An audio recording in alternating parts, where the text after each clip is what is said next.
On now. Welcome everyone to Success with Dynamic Duo. We're really excited today because we got a really amazing guest speaker today.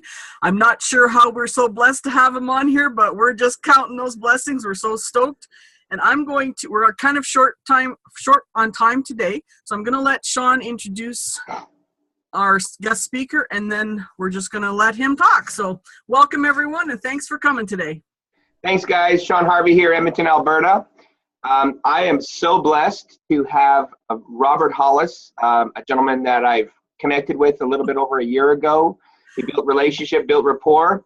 We really connected with him because of his job that he used to have, and he'll tell you a little bit more about that. My old job used to be a transport driver. Did that for 26 years of my life. So I would have to always go and see a fine young gentleman like him to have my truck repaired. Multiple seven-figure income earner. He's created multiple seven-figure income earners. He knows his stuff. He knows what this is about because it's not about him, it's about others. And that's kind of funny that he should say that, and I know that because I know he's about serving others, and that's one of the reasons why my book is called It's About Them, Not You. It's inspired me to help make my life and my business more about you than me. In my previous career, it was all about me, not them. So I reversed the roles, and guess what? When you build that relationship and that rapport with those people, your life will never be the same. So I want to welcome Robert Hollis. I appreciate your time, buddy. Thank you so much for taking this time with us today. If you can jump right into your stuff, and we can, I'm just going to sit back, relax, and zip my mouth. I know it's going to be hard, but. Well, Sean and Julia, thank you so much. I'm extremely honored to be on this video with you and the show with you. I really appreciate you doing that. And, I like Sean and Julia, I think we all come from a place. I was doing a Facebook Live this morning, and I said, listen, a lot of people might not believe this, but, there were years in my life where I didn't make any money. And it's like, but isn't it true that everyone's got to start there? So I can remember the very first time that I honestly made 4 figures a year, a whopping $8,200, so here I am, an auto mechanic in North Dakota. All my family and friends, were blue collar workers, plumbers, electricians, carpenters. And, I just said, well, I guess I'll just be a mechanic then, you know what I mean? And it's like when you're around a group of people that are all doing the same thing, then you do the same thing. It's like, I bowled on Friday night, you know what I mean? And played darts, played pool, wasn't a lot of things to do, and you go out, of course, it's time to get married and have kids, and hey, there you are. And so one of the things is just my life started to not be fulfilling. I don't know if some of you can feel the same here, but I just got to the point in life where, I just wasn't excited about anything. I wasn't looking forward to anything. And so when all of a sudden you sit there and you go, well, I'm not taking any time off because, I can't go anywhere anyway. And, and I don't have enough money to do anything. So it's like all of a sudden you're in this mentality where you're just like, hey, robot, same stuff, different day. You know what I mean? And that's where you are. And all of a sudden what happened is, I still look back and I believe in a higher power. I believe that I was asking myself, there's got to be more than this. I'm sure I was asking myself that, but really didn't spend any time focused on it. And all of a sudden I got hurt and put on workman's comp. And as soon as I got hurt, show you how smart I am, a van started to tip off a hoist and I tried to stop it. So that's how smart I am. So when the van, pinned me against my toolbox and hyperextended my knee, tore everything out of my knee. The next thing I knew, I had a doctor, looking at my knee, and he says, well, yeah, I guess you're never going to be a mechanic again. And it's amazing to me that, at that time, and I love saying this joke because I don't know if you guys know the difference between a doctor and God. And the difference is God doesn't think he's a doctor. So when he said that you're never going to be a mechanic, my identity was, that's who I am. That's all I know how to do. I'm a father. I taking care of my family the best I can. My wife and I made a decision early in life that she'd be a stay-at-home mom. And now we don't have any income. We don't have any way to earn income. I don't know how to provide for my family. So it was not only that I was on workman's comp, but now I believe this doctor, and I really truly went, what am I going to do? And I just ask each and every one of you that watch this video, if you thought for a millisecond, just a millisecond, that you no longer tomorrow could do the same thing that you've done the rest of your life, that you had to start over. And so I didn't feel worthy as a man. I wasn't bringing in the bacon, like they say. My whole life started falling apart. I didn't feel good as a father, a man, a husband, nothing. Everything was going downhill. And it was going downhill to so bad that I virtually lost everything that I had. I had a used car that I got a pawn loan on. And now I got the repo man following me around trying to get my car. And then last but not least, I was getting a 10-day pay or quit notice on my door. And it was one of those breaking points that happens in your life where everything changes. And my son at that time was like 5 or 6. I just picked him up from the babysitter, and we're going home, and I pulled the car over to the shoulder of the road. And he said to me, Dad, listen, if you just go straight, a couple more blocks and hang a left, our apartment's there.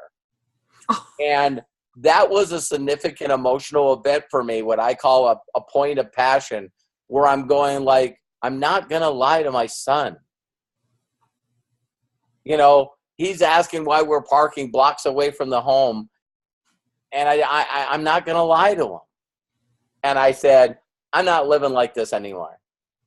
And so maybe some of you that watch this, most of the successful people that I know, they've had like this really critical thing in their life that happened where they say, I'm not living life like this anymore. It's done.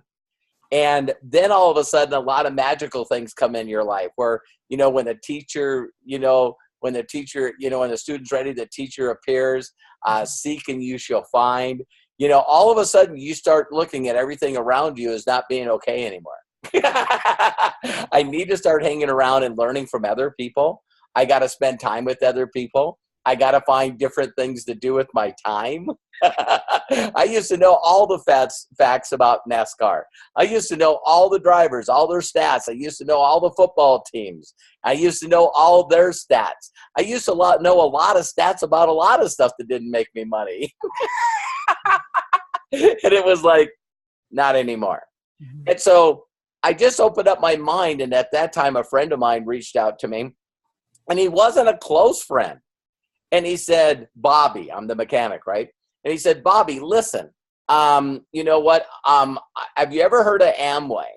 And I said, no. I didn't even know what network marketing was. And he says, well, it's not Amway and it's legal. And I was like, what the hell are you talking about? And he says, listen, I met this guy and I seen his check. It was attached to the stub. It was $62,000.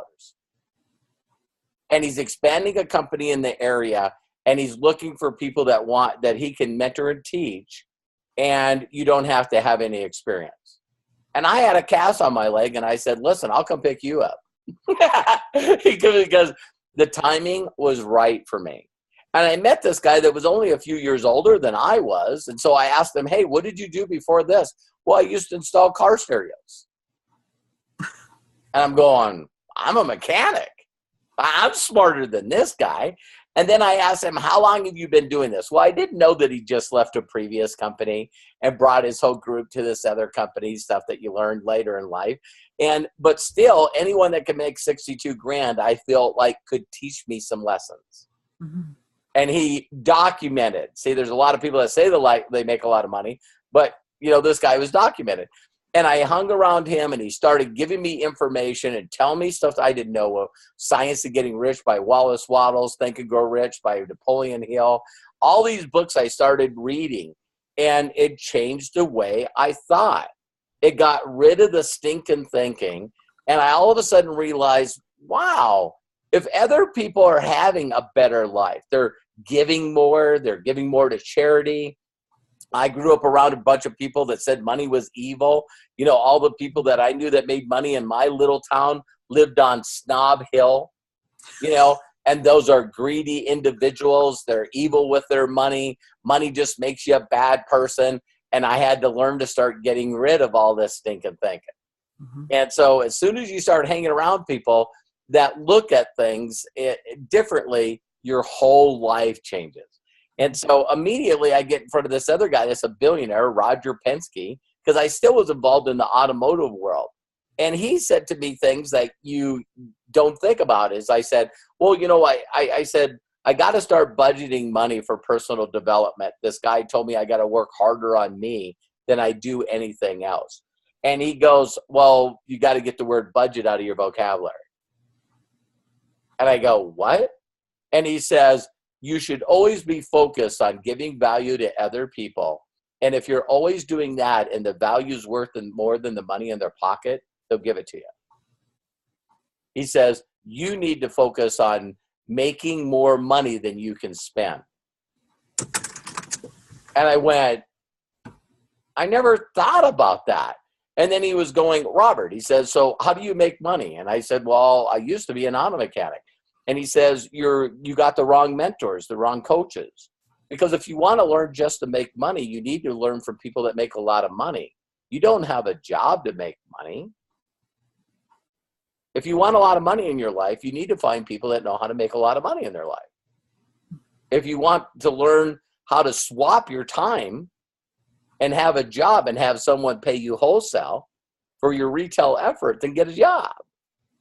And I'm like, no one's ever told me, hey, you want to make money? Who doesn't? Well, then learn from people that know how to make money because they don't have jobs. What you make is a income. So when you learn to work for profit instead of an income or a paycheck, you learn from different people. So that was my path 28 years ago. Started hanging around some incredible people and just continued to work more on me. Got gooder and gooder, as I say it. and I'm still doing that. I'm still constantly working more on me than anything else. And that now allows me to be in a place in my life where I'm living on a legacy now. And my goal in life is when people talk about their success story, I would love for my name to show up. And that's where I am today. That's awesome. That's a great story, Robert. Wow. I didn't realize that was your path. That's got to give people something to think about for sure. Yeah, I'm just an average guy that hung around some above average people that started changing the way I thought. And, you know, when they say, hey, listen, you know, for those of you, there's nothing attached to this page whatsoever. If you go to lifemechanic.com/gift, GIFT. It's because Science of Getting Rich by Wallace Wattles was written, I believe, in 1910. Mm-hmm. It's gone past the 100-year mark. And so the book is there for free. The audios are there for free. If you know the background, I got a short video there where I share the background with you. If you get the right thinking in your mind, everything changes. Absolutely. I used to say to myself, I'm never getting married. That was a thought. I'm never going to have children. That was a thought. I'll never leave Williston, North Dakota. That was a thought. Have you that are watching this video said stuff that you said you'd never do, fill in the blank? And now I am married. Now I have grandkids. I don't live in Williston. Yeah, it's amazing how we grow up in life and we go, you know what, when I get older, I'm never going to eat vegetables. pretty silly. I can remember saying I'd never eat sushi. I'd never leave the United States. I've been in like 30 countries. You know what I mean? It's crazy how we constantly mentally have the thoughts that we have at that time in our life because we don't know better. Right. But we can always change our thoughts, right? That's the whole key, is that's what we're talking about basically, is we can make those choices to have different thoughts. Well, not only that, but there's a doctor out there, and his name is actually his name is Dr. Amen, but it's spelled Amen. And if you look this gentleman up, he's the guy that did all the brain scans on all the NFL players that have been hurt. And now they know 1,000% scientifically proven that you can rewire your brain. It's like people say, well, you know, I'm an introvert. I'm an extrovert. You know what I mean? I'm a sequential concrete thinker. Well, I'm a Pisces. You know what I mean? And it's like people put themselves in a box, and then they put themselves in little boxes of the boxes. So they say, like, I'm not a people person. I'm not good with technology. It's like, well, listen, what are you good at? Can you give me one thing that you're good at? You know what I mean? Because you're really good at telling me all the stuff that you're not good at. I'm not a salesperson. I'm not a salesperson. Oh, really? Who pays you? Well, my job pays me. You're a good salesperson. You sold yourself. Yeah, because if based on what I'm hearing from you right now, I wouldn't have hired you. You know, it's funny that you say that, Robert. The best part of that is like, oh, you're married, right? Yeah. You sold yourself to your wife and she bought. So you've been married for 25 years, 50 years. Yeah. Then stop telling her, you're a really good salesman if she stays. Exactly. I'll have to tell my husband that. Yeah. Remember those promises before we got married? Yeah. Hey, I'm still a good salesman. Honey, they're still coming. Hang on. You know, it's like, all right. Yeah, we'll go on that vacation one point in time in our lives, and it's already been like 20 years. Yeah. Yeah. Mindset is everything, man. There, like you said, no room for stinking thinking. You got to change the inner roots to change the outer fruits. And I tell people that every single day. Great statement. Your mindset is so positive. And here's another one. There's no room for rent in a positive mind. They're like, huh? You've allowed one thought that was negative, but the rest of your world, I said, you have to start having an attitude of gratitude. Be thankful for what you do have versus what you don't have.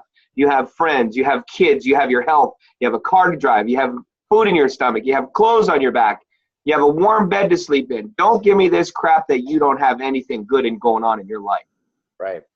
And once they start doing that, they're like, oh, and by the way, you got a job that pays you every 2 weeks. So don't tell me that you don't have anything good in your life. You woke up this morning and you woke up, exactly. There's many people that did not wake up from the sleep last night. Yeah, for a fact. So what kind of questions do you guys have for me? It's like, me plugging all this stuff into my mind for 28 years. And, I just went over, I think this year we'll finish our accounting and stuff. And, another 7-figure year. So I think 53.3 million I've made in my career earnings now. Woo! And yeah, so adopt me, Robert. Yeah, I have a lot of people that I've adopted.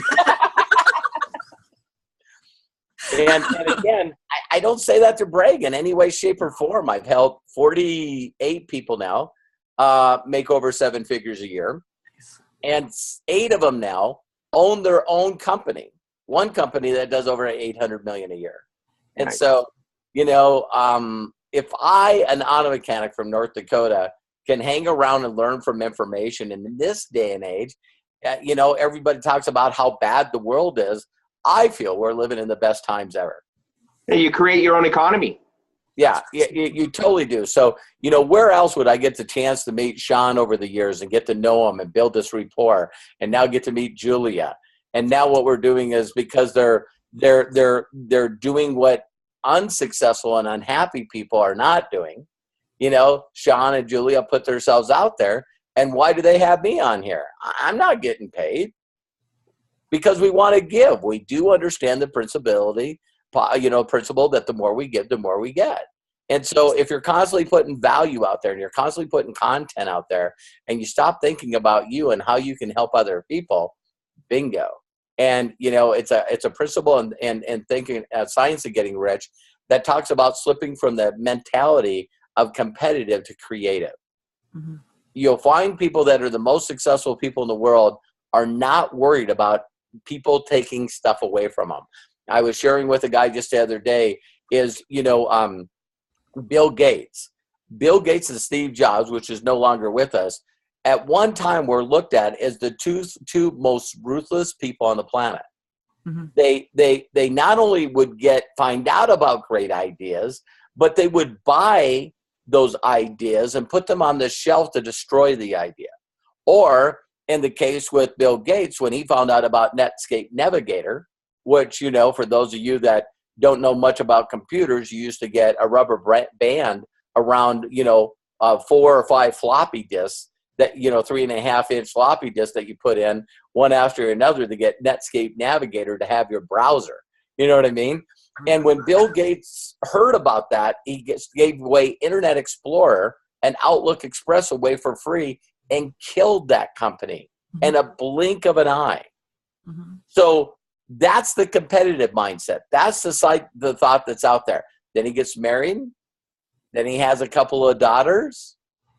Then he resigns from the board and starts the Gates Foundation with his dad and his wife, Teresa.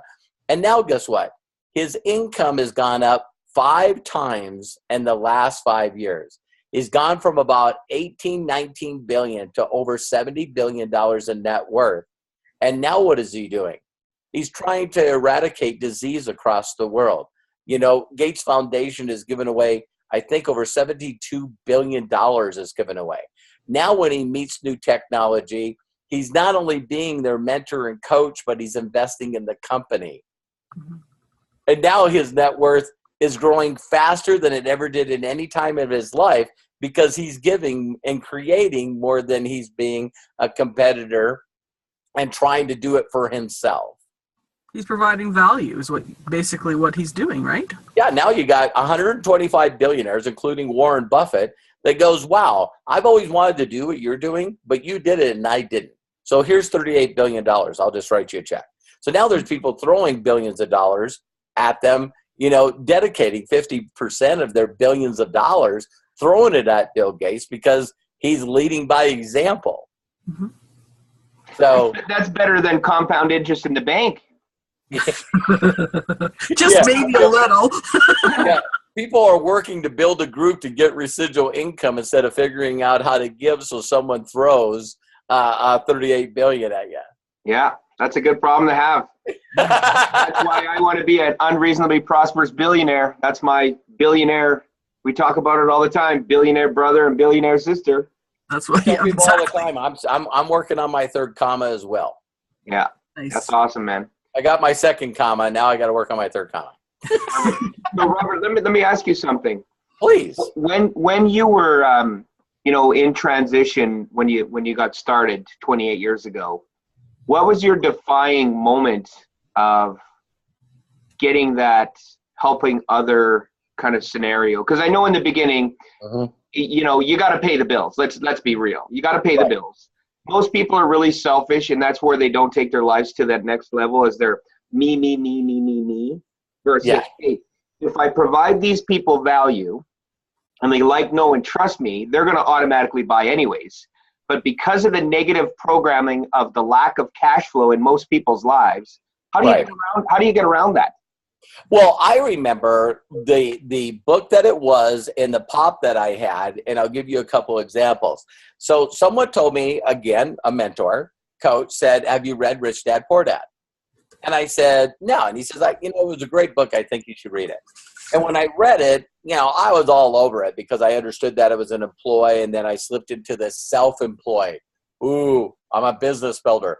Even though I was an independent distributor, representative affiliate of somebody else's company. But still, I looked at it as me being a business, self-employed, right? But to be honest, I looked at myself as a business owner when I was self-employed. And the difference between a business owner and a self-employed is that, and I love sharing it this way, is like if you own a McDonald's, a franchise, if you own it and you're the one that's opening it up in the morning and you're the one that's closing it at night, you're self-employed. Mm-hmm. A business owner is someone that owns 10 McDonald's, like Magic Johnson, and you got a management company that hires the managers to open them up in the morning and close them at night. Mm-hmm. So a business owner has not only cash flow, but they have businesses, but they have the time to go out and do great things with that money, Mm-hmm. right? And so I was treating my home-based business like a self-employed person. I was doing it all. If you pointed at me, Sean and Julia, and said, name somebody in your group that makes more than you. What are you talking about? Yeah, that's where most people are at, for sure. Yeah. And I go, okay, nobody. All right, well, name somebody in your group and organization that you've mentored and coached that no longer, that you've showed them how to replace their full-time income. They no longer have a job. Mm-hmm. Nobody. Yeah. And see, it took someone for me to look at me and go, well, Robert, you might know some stuff because you're making a full-time income, but you're sure not a coach and a teacher, and you should stop pretending you are. Oh, wow. That's a slap in the face. Because you're not a business owner. So how you take your business, your self-employed home-based business, is spending more time focused on helping other people get to a full-time income. And when you put that kind of dedication and time into really locking horns with somebody and teaching them how to get out of their job, to show you the example of years of learning this, is not only have I helped all these people make over $1 million a year, but my last company, when I was involved in network marketing, I had 9 people in my group that made over $1 million a year. So duplication is important, right? Yeah. And it's not, Sean, it's not just telling them to keep plugging into the same system that everybody else is doing. You got to take the time to work on you and learn leadership skills. Yeah. And people go, well, I'm a leader. Really? How many people you got following you? Yeah. Good point. You know? And so then all of a sudden, I really started putting dedicated time. And I learned this thing called the 20/80 rule, which I've never heard before. That was the other book that nailed it for me. And it went, 20% of the people make 80% of your money. Mm-hmm. Why are you spending 80% of your time on that 20%? See, because what I did, Sean and Julia, is if you got involved in my company, I was done. Hey, I got a person in, you know what I mean? He got to start just like I did, you know what I mean? And me mentoring and coaching you and teaching you is like, hey, listen, I don't know enough to do that.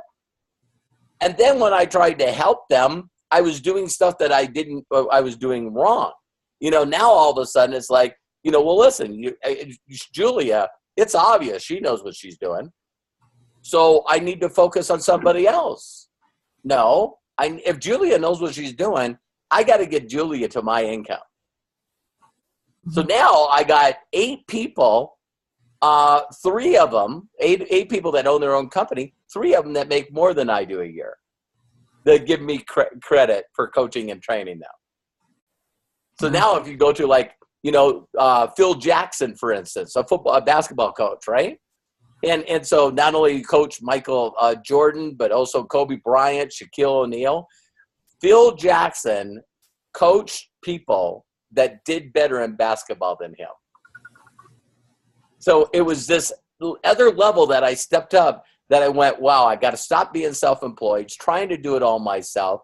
And I really got to take the time to really learn the skills to teach other people how to never, ever be employed again. Mm-hmm. Now, once you do that for someone, no matter what you're doing, they have a tendency of following you. Mm-hmm. It doesn't make a difference what company you're going to. It doesn't make a difference if you're changing total industries. It doesn't make a difference what you're doing. Those individuals are going, well, why are you doing something different? Because I think that I can make more of an impact over here. I'm going with you. I didn't ask you. It's like they're going, now, wait a minute. I met you, 15 years ago. And I made over $8 million. I want to figure out what the heck you're doing next. And that's the cool people that you get to hang around. I tell people that, if you had your dial is like, say something happened to me and my family, you know, right now I have pretty close to 60 people on my phone that if I called them up and said I needed help, they not only have the money to help me, but they could drop everything they're doing and come help me. Nice. That's the people you want on speed dial. That's a good problem to have. Absolutely. Great question, Sean. That's awesome, man. Thank you for that. So when I was, I'll tell you a little bit about why this whole scenario kind of started. I was one of those entrepreneurs when I first got started that I didn't know where to go to get the information that I needed, the mentorship, the guidance, all that other stuff. And that's one of the reasons why I reached out to Robert, because I know that, you know, many people out there, you know, you watching this are thinking, you know, I'm an ex-truck driver. Robert is an ex-mechanic. Can we do everything ourselves? And I'm going to be the first to admit that no, you cannot, because if you did, you'd already be doing it. But we try. But we try to, yeah, and we stumble for most of our lives, some more than others. Mm-hmm. I just made a decision that I'm not going to stumble anymore, and I'm going to invest in myself, and that's to get a mentor to help them, have them help me take my life to a whole new level, because I know I can't do everything by myself. Right. And when you hang around, again, just always ask yourself, you know, who's your coach, who's your trainer, who's your mentors? I still meet a majority of the people like you talked about, Sean. A majority of the people I know in the world still have not hired their first coach. Yeah. And I'm like, you know, so I went and learned from a guy named, you know, Dr. George Pratt is a book called The Code to Joy. And he's a personal high performance coach for not only the gold medal Olympic athletes, but Tony Robbins, Larry King, all these people. He's their personal mental mind coach, right? And he's the one that gets them going. And when I went to him, you know, I was trying to figure out, you know, how am I going to go from 6 figures to 7 figures? And one of the things that he said to me very simply is he says, well, name someone that you know that's making a consistent 7 figures. And at that time I said Brenda Burchard. And he goes, okay. He says, well, how many employees do you think Brenda Burchard has? And I said, I don't know. And he went over and opened up a filing cabinet, pulled out a picture of him and Brenda Burchard, because he coached Brenda Burchard too. And he says, I'll tell you, he's got 21 employees. How many do you have? 1. You got to make enough money to hire more people. Mm-hmm. And I went, I was like, well, wait a minute. I need to make money and I got to do all these things before I hire people. Wait a minute. That's not the way it goes. Mm-hmm. You know, and so that was one of those paradigm shifts, just like advertising. You know, the paradigm in advertising is simply this. I need to figure out how to spend more money this week than last week in advertising. Mm-hmm. That's not the way people think. No. So if you find a way to do 2-to-1, 3-to-1 on Facebook advertising and any other kind of advertising, and you're spending $1 million and making 3, why wouldn't you do it? No, people think the other way around. I need to make more money so I can do advertising. And when I do advertising, I don't want to throw the money away. Well, you wouldn't throw it away if you learned how to do it effectively. Yeah. Well, I don't know how. You should be hiring somebody. See, that goes back to that, you know, why do you want to learn stuff that's not you? I don't want to be a Facebook advertiser. I want to hire people that do Facebook advertising. Yeah. Hire people that are better at doing things than you are. And they appreciate it. They love it. You're as one of my mentors said, you're feeding skinny kids. Yeah. You know, so buying a Rolls Royce, you want to buy a Rolls Royce because people make Rolls Royces and they have skinny kids. Yeah. Yeah. You don't want those people being laid off. No, that's right. And you know what? Julie and I talked about this a while back. My ultimate goal, and I know this like is big, hairy, audacious goal for the average person, but guess what? I'm like you, Robert. I don't care. I care that much that I need to make it happen. Yeah, shoot for the moon. Shoot for the moon and land on the skyscraper. Exactly. So I want to shoot for 1,000 employees in North America, and then 10,000 employees from abroad. So 9,000 abroad and 1,000 here. And eventually that may change on the perspective, but the goal is we're going to employ with what we're doing at least 10,000 people and take 10,000 people out of the unemployment line. Very cool. Yeah. So yeah, your goal's got to be big. Your goal's got to be big. And you know what? I got any quick last questions? Because I'm rolling up. I apologize. I have to leave. No worries. No worries. You wanna ask one, Julia? I was just going to say that, it's one thing to support those out there by making money. We can support those that are needy, but giving them jobs, feeding them or teaching them to fish rather than giving them a fish is way more important. So, yeah, there's some people that I know that they just, God love them. I maybe you guys, this is a good story to close out with. But the story really quickly is about this guy that grew up, and his father was a pastor. You know what I mean? Like a Joel Osteen, right? Okay. And so, his whole entire life, he's been around this lifestyle. And then his father passes and he takes over and goes and does what he does. And then when he passes, he shows up at the pearly gates and, Jesus meets him, if you believe in that, and it takes him to where he's going to live, right? And so there's the castle on the hill, and then, he shows him his home, and he's going like, wait a minute, there's a lot of suburbs between, here and the castle. I've dedicated my entire life to winning souls for you. And he goes, who lives in those houses? And he goes, oh, one of them. And he walks up and knocks on the door, and the lady answers. And it's this lady that used to clean the church for his father. And he's like, Mrs. Martinez, what are you doing here? And she goes, oh, I knew that you would be here. I prayed for you every day. And all of a sudden, they turned around and walked off. And he's going, I don't get it. And she said, well, before the church was founded, she prayed for a pastor to come here and come to your place. And that's how, your father came. Wow. And she cleaned the church voluntarily. And before you were born, she prayed for you. And once she left, she continued. So you're responsible for helping a lot of people. But this lady's been praying for you and your father and people that are now running the church now that you're here. She did more than you. It was like, oh, man, I just got hit, because some people are more dedicated to doing other things than the people that we see that are out there, on the videos. And, I look at what my wife has done as far as supported me, in all these years, and I'm just like, wow, there's people behind the scenes. And maybe they're not going to be entrepreneurs.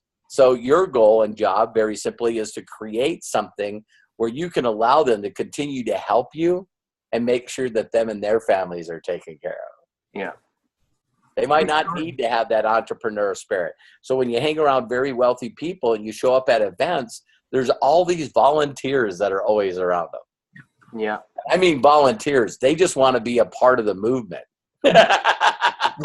Don't forget those people. Don't forget to tell them how much you appreciate them. And also don't forget to take care of them the best that you can. Thanks for that, Robert. I appreciate you, buddy. And it's that I'm going to close with this, guys. When you give, you will get. The law of reciprocity programs your mind that it is okay to give more than you receive, because when you do that, your life will never be the same. Thank you, guys. Have a great day. Thank you, John. Thank you, Julia. What an honor and pleasure. And for all those that watch this, never ever forget, if someone's never giving you permission to be happy, fulfilled, and successful, I want to be that person. I want to be the person that tells you that I give you permission. You can do it. I did it. These people did it. You can do it. Thanks, Robert. Take care, guys. See you on the next one. God bless. See you guys later. Bye-bye. God bless you. Bye-bye.